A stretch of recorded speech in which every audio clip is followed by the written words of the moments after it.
Hi and welcome back to Sadie's Spincraft. Forgot what I was then.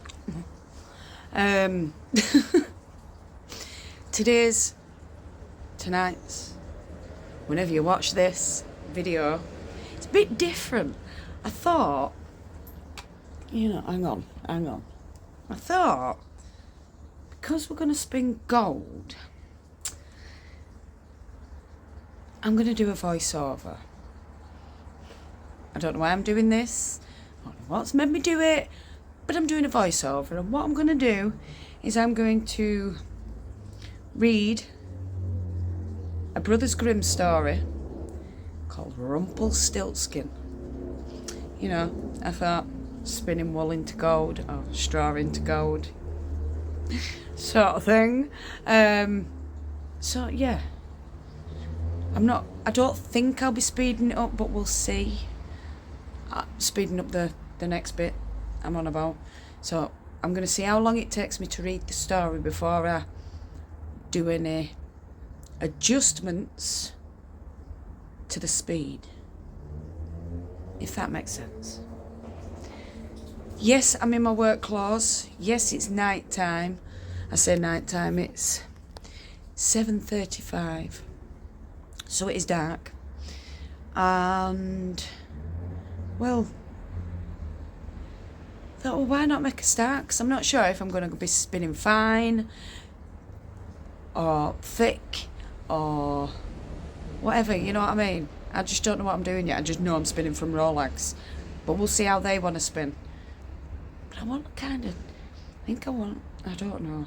We'll see. We'll just see how it spins. I know there's chunky bits in it, so it might be a textured.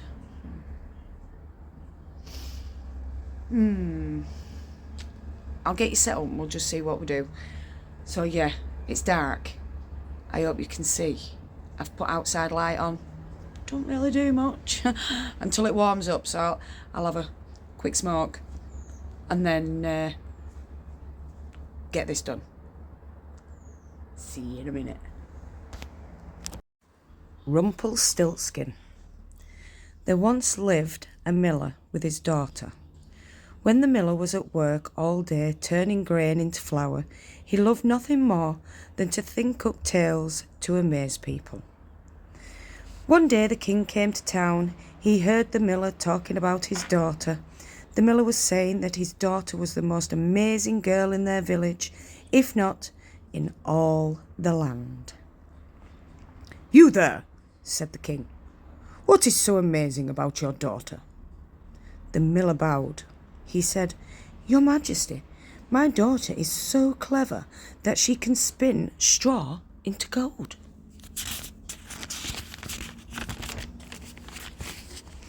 "Spin straw into gold?" said the king. "That is amazing. She must come to my palace. I will put her to the test." "But, said the miller. He wished he had not told the king such a thing. But now it was too late. So the miller's daughter had to go to the king's palace at once. The king took her to a room. Took her to a room piled with straw from floor to ceiling. He pointed to the spinning wheel in the middle of the room. He said, "Now, get to work. If by morning you have not spun this straw into gold, you will die." The king slammed the door and locked it behind him. The girl was all alone. For the life in her, she did not know what to do. She had no idea how to spin straw into gold. "What will I do?" she called out to the air. "No one can do such a thing." Just then an odd little man stood before her. "Did I hear you say no one?" he said. "What?" said the girl, shocked. "Where did you come from?" "Never mind that," said the imp. "What matters is I can save your life. For a price, of course." "You can spin straw into gold?" said the girl. "What kind of price do you have in mind?" She did not know if she should trust this stranger. "What you give must be important to you," said the imp. "What about that necklace?" The girl thought, "Indeed, my necklace is very dear to me, but not as much as my freedom." So she said to the imp, "Very well, if by morning you can turn this room full of straw into gold, this necklace is yours." So the little man got to work. Very busy he was all night long, whir, until the morning. By then, not one piece of straw was left in the room. All of it was turned into piles of pure gold thread. "You did it," she said. "Of course I did," snapped the imp. "Now hand over that necklace." "A deal is a deal," said the girl. She took off her necklace and gave it to him, and he was gone. Poof, just like that. When the king stepped into the room, he was very glad. "Look at that," he said, running the gold thread through his fingers. "Pure gold." "Yes," said the girl. "Now, if you please, sir, I'd like to go home now." "Not so fast," said the king. "I will have my servants bring new straw to fill a bigger room than this one, and you will stay there tonight. Beware, by morning, all the straw must be spun into gold if you care about your life." "But I already," said the girl. "No buts about it," said the king, and he left, slamming the door behind him. It locked with a click. "Oh," the girl called out, "I was lucky last night. It will not happen again." "Who says?" said a voice. The girl turned, and there before her was that odd little man again. "I will do this job for you," said the imp, "but you must give me that ring on your finger." "I always loved that ring," thought the girl. "But after all, it is just a ring." "All right," she said to the imp, "it's a deal." So the imp spun the straw all night. By morning, nothing but piles of spun gold thread lay on the floor. The girl gave the ring to the imp, as she said she would do.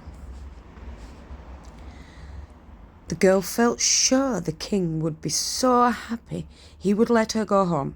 But alas, if 2 rooms of gold looked good to a king, 3 rooms of gold looked even better. The king took the girl to the biggest room yet. He had already filled it with straw. He told her she must turn that straw into gold by morning, or else. This time, however, the king said his son was coming back from a long journey that very night. In the morning, he would send him to the room to see if the work is done. If it was, she was to marry the prince.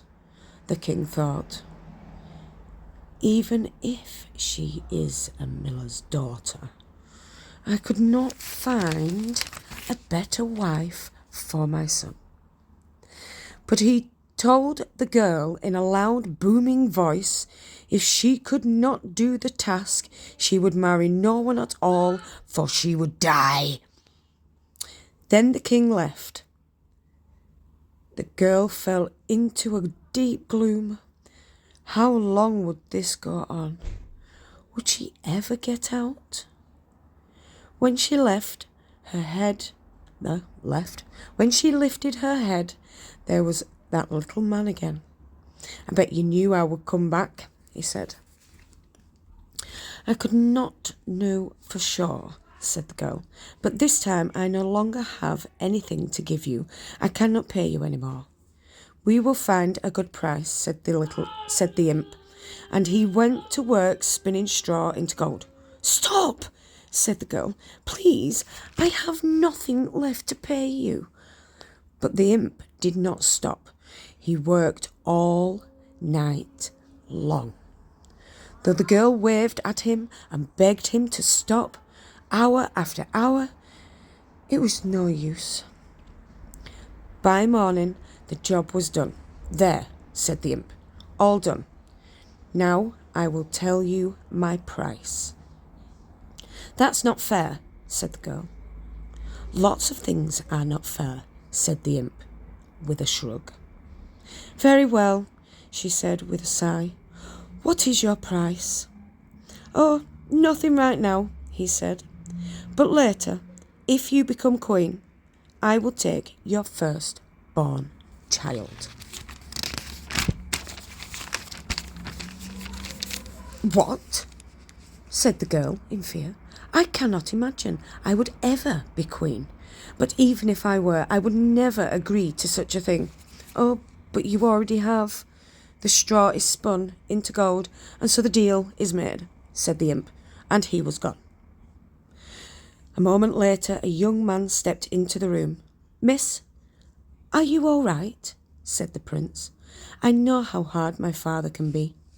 True that, she said, and they smiled. This young man seemed very different from his father. When I am king, he said, I will not rule as he does. The prince looked around. He saw large piles of gold shining on the floor. How can you do such a thing? He said in wonder. The girl said nothing. I was told that if the straw were spun into gold by this morning, you were to marry me. But know this, if you really want to go home, I will help you. Don't worry, I will find a way to tell my father, said the prince. This young man was very different. The girl wanted to get to know him better. The two stayed in the room and talked about all sorts. Before long, they had fallen in love. Then he asked her to marry him, and she said yes. So the two of them got married. It was not long after the wedding when the king died. The prince became king, and the miller's daughter became queen. In time, the new queen had a baby of her own, a son. Joy filled the palace until one day when the queen was alone in her room. All of a sudden, the imp stood before her. Give me what you promised, said the imp, pointing at the baby. Now. I never promised it, said the queen. She held her baby tightly. She said, I will give you gold instead, more gold than you have ever seen. Why do I need gold? Said the imp. I can make all the gold I want. Then I will give you a castle, said the queen. I come and go where I want, when I want. What do I want with a castle? Said the imp. Then I will give you servants to take care of you, said the queen. No one takes care of me. No one even knows who I am, said the imp. I will find out who you are, said the queen. Oh, really? Said the imp. For he knew that no one on earth knew his real name. Very well, he said. I will give you 3 days. After 3 days, if you cannot tell me my name, my true name, the baby is mine. But if you do guess my name, you can keep that baby for all I care, and no one must know about this. If you say but one word of this to anyone, the baby will be gone forever. 3 days is a long time to come up with a lot of names, thought the queen, and she agreed. The next day, the Queen wrote a very long list of every name she could think of. That night, in the baby's bedroom, the imp appeared before her. "Well," he said in a loud voice. The Queen read the whole list of names one by one. "Could your name be Nathan, Lucas, Jacob, Hugo, Felix, Oliver?" As you can imagine, many other names too. "Not even close," laughed the imp. "See you tomorrow night," and he was gone. The next day, the Queen looked through every book in the royal library. She found names from faraway places, names she had never heard of. That night, when the imp appeared, the Queen read from her list. "Perhaps your name is Maximilian." "No. How about Gunter, Gunnar, Alfonso, Poindexter, and many more." Poindexter, what a name. Sorry. "This is boring," said the imp, "but I will not be bored tomorrow night. The third night is when that baby is mine." He laughed again, and he was gone. The third day, the Queen did not know what to do. She wished she could tell her husband all her woes, but she dare not. She walked to one side of the room, then back again, pacing back and forth, back and forth. "This does not help a thing," she said, and put on her royal cape and hood and walked outside the castle. "If I have peace and quiet, maybe I will think of something," she thought. The Queen went into the woods. She followed the brook to a big lake and went past the lake to the deep forest, hidden in the darkness. All of a sudden, the Queen saw the light of a fire flickering in the distance, and there was a voice that was hard to make out. There was something about that voice too, but what? She stepped closer. At last, in front of the fire danced the little man. It was he, the very same imp. Very quietly, the Queen listened. As the little man danced, he sang. "Tonight, tonight, my plans I make. Tomorrow, tomorrow, the baby I take. The Queen will never win the game, for Rumplestiltskin is my name." "Rumplestiltskin," said the Queen to herself. That night, when Rumplestiltskin appeared, the Queen went through more names. "Is your name Yusuf? Bobek? How about Salomon?" "No, 1,000 times no," said the imp. "You are wasting my time. I will give you one last guess, then that is the end." Well, I am sure this is not right, but could your name be Rumplestiltskin? "Rumplestiltskin?" yelled the imp. "How could you know?" He was so mad that he stomped his feet, stamped them so hard that a very big hole opened in the ground and he fell right down into it. And Rumplestiltskin was never seen again. The Queen and the King and the cute little baby boy all lived happily ever after. So, I hope you enjoyed that. I'm not very good at reading stories, and when I've got a bad chest as well, I sound like a bloke all the time. But, yeah, I do like the story of Rumplestiltskin. And I love the fact that I'm spinning gold as well. So I'm going to speed this up a little bit because I only got 20 minutes. So it'll probably be, what, half the speed. I won't even do it times 2. It'll be just a little bit quicker. But yeah, thanks. It's done.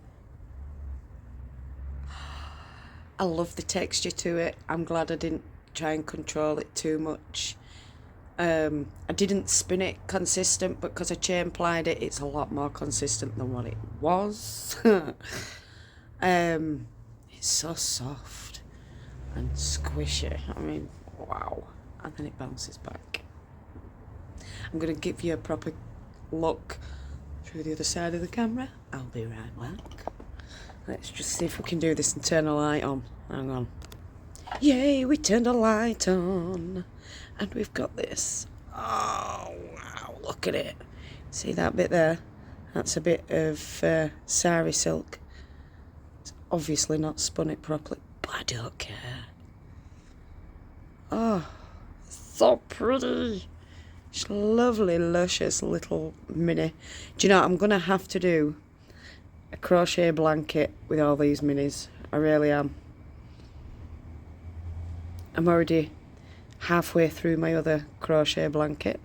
But I'm going to say it's time for me to go inside now because it is starting to rain. I did that just in time, didn't I?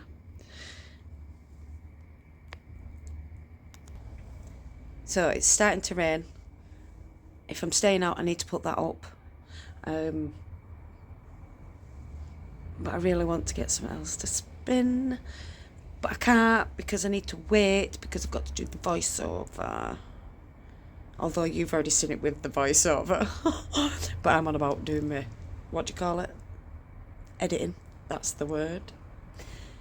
So, yeah. If you are new to the channel, don't forget to hit that subscribe button. Hit that notification bell so you don't miss any future crazy uploads. If you have any questions, please comment below and I'll do my best to answer them.